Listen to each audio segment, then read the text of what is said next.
प्रिय छात्र छात्राओं, आज हिंदी व्याकरण के समास शीर्षक के साथ मैं यहाँ उपस्थित हूँ और कोशिश करूँगा कि बिल्कुल आसान लहजे में मैं आपको ये पाठ समझा सकूँ।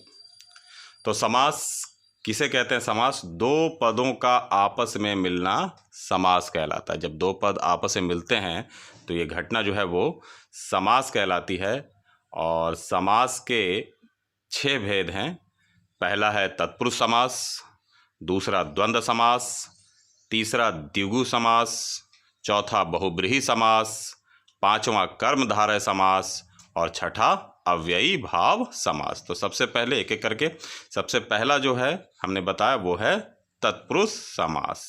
तत्पुरुष समास क्या है? जिस समासिक शब्द का उत्तर पद प्रधान हो तत्पुरुष समास कहलाता है। हमने शुरू में बताया कि दो पदों से मिलकर बनता है, दो पदों के मेल से समास बनता है। तो जो पहला पद होता है उसको हम लोग पूर्व पद कहेंगे और जो बाद वाला पद होता है उसको हम लोग उत्तर पद कहेंगे। तो तत्पुरुष समास में जो उत्तर पद होता है वो प्रधान होता है।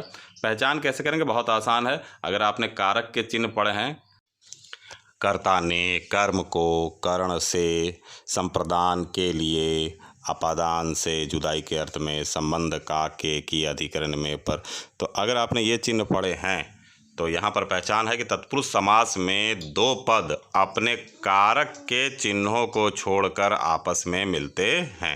जैसे अगर हम लिख रहे हैं राजमहल, तो राजा का महल, तो यहाँ का शब्द छुप गया और राजमहल हो गया हवन सामग्री, हवन के लिए सामग्री, तो के लिए जो है वो छिप गया और हमने लिख दिया हवन सामग्री। अगला जो समास है वह है द्वंद्व समास। जिस समासिक शब्द का दोनों ही पद प्रधान हो द्वंद्व समास कहलाता है। जैसे माता पिता, तो माता और पिता दोनों ही पद प्रधान है। भाई बहन, भाई और बहन दोनों ही पद प्रधान है। लोटा डोरी, लोटा और डोरी दोनों ही पद प्रधान है। एक आसान सा पहचान कि ऐसे शब्दों के बीच में जो हैफन है, माता पिता भाई बहन के बीच में वो जो चिन्ह है लोटा डोरी, वो आपको देखने को मिलेगा। पहचानते समय ध्यान रखेंगे। फिर उसके बाद है द्विगु समास, संख्या पूर्वो द्विगु। जिस समासिक शब्द का पहला पद कोई संख्या हो द्विगु समास कहलाता है। जैसे पंचवटी, 5 वाटिकाओं का समूह, तो पहला जो पद है वो है पंच, 5। त्रिभुवन, 3 भुवनों का समूह, तो पहला जो पद है वो है त्रि, तो पंच त्रि, ये सब संख्या सूचक हैं। तो जिस समासिक शब्द का पहला पद कोई संख्या हो उसे हम लोग कहेंगे द्विगु समास। इसके बाद जो अगला समास है वो है आपका कर्मधारय समास। जिस समासिक शब्द का पूर्व पद विशेषण हो तथा उत्तर पद विशेष्य हो, यानी एक विशेष्य हो और दूसरा उसकी विशेषता हो, कर्मधारय समास कहलाता है। यहाँ दोनों पदों में उपमान और उपमेय का संबंध होता है, एक जिसकी तुलना की जाए और एक जिससे तुलना किया जाए। जैसे कमल नयन, कमल के समान नयन, नयन की तुलना कमल से। चंद्र बदन, चंद्रमा के समान बदन, तो चंद्रमा बदन की तुलना किससे कर दी? चंद्रमा से कर दी, है ना। नील कमल, नीला कमल, तो नीला जो है विशेषण हो गया और कमल जो है वो विशेष्य। अगला है बहुब्रीहि समास। जिस समासिक शब्द का ना तो पूर्व पद प्रधान हो और ना ही उत्तर पद, बल्कि एक तीसरा ही अर्थ प्रधान हो जाए, बहुब्रीहि समास कहलाता है। जैसे दशानन, तो ना तो 10 यहाँ प्रधान है ना आनंद प्रधान है। यहाँ पर क्या प्रधान है? 10 है आनंद जिसके, और एक तीसरा ही अर्थ अर्थात रावण।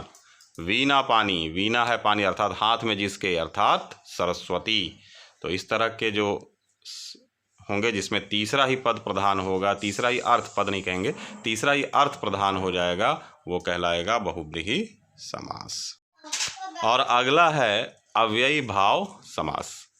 जिस समासिक शब्द का पूर्व पद प्रधान हो और वह कोई अव्यय हो, अव्यय अ प्लस व्यय से बना, यानी जिसके रूप गुण में कोई परिवर्तन नहीं कर सके, ऐसे शब्द जिसका ना तो वचन हो ना ही लिंग हो, यानी कि जिसको व्यय नहीं कर सके, छोटे छोटे शब्द होते हैं वो, तो पहला पद अव्यय हो और अव्ययी भाव समास कहलाता है। जैसे यथाशक्ति, पहला पद यथा, है ना।